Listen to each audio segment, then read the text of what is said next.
ওই বাচ্চা আমার হওয়ার কথা ছিল। মা, আর আমাকে করেছো পাগল। সম্প্রতি কন্যা সন্তানের মা হয়েছেন চিত্রনায়িকা বুবলি। বুবলির মা হবার খবরে এবার উতাল নেট পাড়ার। এবার মুখ খুলেছেন অপু বিশ্বাস। তিনি শাকিব খানকে বলছেন ওই বাচ্চাটি আমার হওয়ার কথা ছিল, অথচ মা হয়েছে বুবলি। তুমি বুবলিকে করেছো মা আর আমাকে করেছো পাগল। কেন এমনটি করলে? অপু বিশ্বাস অজরে কাঁদলেন। কেন তুমি এমনটি করলে আমার সাথে? কি অপরাধ ছিল আমার? আমি তো তোমার জন্য আজ পর্যন্ত বিয়েটাও করিনি, আর তুমি কি না বুবলির সাথে রোমান্স করে আবারও সন্তান জন্ম দিয়েছো। কি অপরাধ ছিল আমার?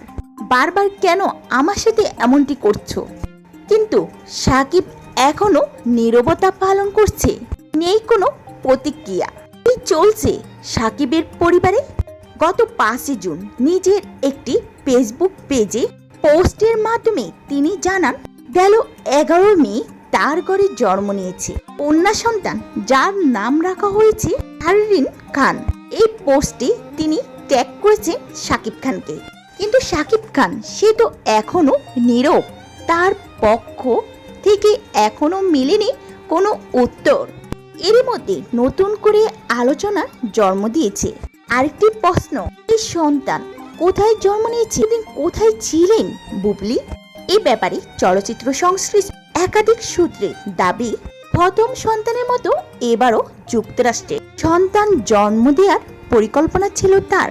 তবে শেষ মুহূর্তে সেই পরিকল্পনা বাস্তবায়ন হয়নি। ঘনিষ্ঠ সূত্রে বলছে যুক্তরাষ্ট্রের ভিসা ও অভিবাসনের জটিলতার কারণে এবার তার আর বিদেশ যাত্রা সম্ভব হয়নি। ফলে পুরো মাতৃত্বকালীন সময় তিনি ঢাকায় অবস্থান করেছেন।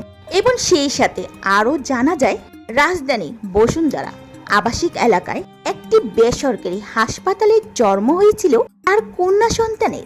এদিকে সন্তানের খবর প্রকাশের পর সামাজিক যোগাযোগ মাধ্যমে শুভেচ্ছা বাড়ছেন এই অভিনেত্রী। ভক্তদের মতে ব্যক্তিগত এই সময়টুকু সম্পূর্ণ আড়ালে এবং শান্তভাবে কাটাতে চেয়েছিলেন তিনি। বর্তমানে মাতৃত্বকালীন ছুটি কাটাচ্ছেন বুবলি এবং সুস্থ রয়েছেন। খুব শীঘ্রই সিনেমা জগতে ফিরবেন।